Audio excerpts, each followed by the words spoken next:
just what are they playing at? Let's begin.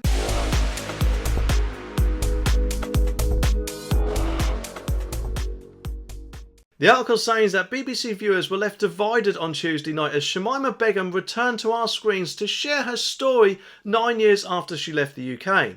The BBC, of course, documentary began with Shamima Begum admitting to presenter Josh Baker that she did join a terrorist group when she left the UK at 15 years old. She also, of course, shared her thoughts about what people think of her now, explaining she feels the population sees her as a danger and, of course, potential threat. Well, is it really surprising, Shamima? You left the UK to join a group which wants to attack, as far as I'm aware. So is it really that much of a stretch? I mean, from what I have heard, she's said she's perfectly okay with watching things like people being separated from their heads and things like that. So to be honest, I don't really think that's a person we really want to be brought back into the country, do we? And the BBC, of course, is giving her airtime, aren't they? So why are they doing it? And yes, I know, admittedly, people will say, "Oh, really? Well, you are also doing that. Oh, I hate the smug one." And of course, whilst it might be seen as that, I'm actually annoyed at the BBC more than anything for doing that. I mean, the first B in their name stands for British, as far as I'm aware. I mean, let me know in the comments if I am wrong. So why would the BBC want to glamorise or potentially start the wheels moving of bringing someone like her back into the country? It just doesn't make sense to me. And yes, I know people will also say, "Oh yes, but she was 15, she didn't know what she was doing at 15.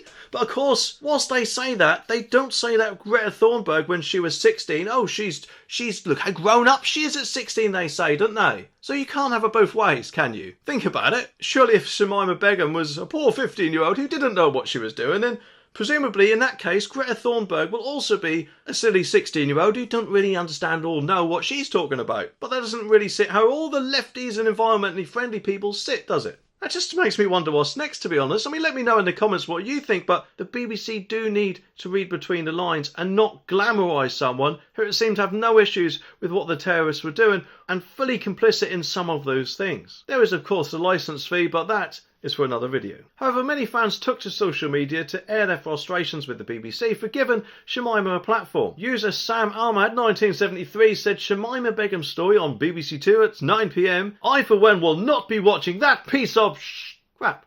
She knew what she was doing when she signed up for it. Astounded the BBC are giving it airtime.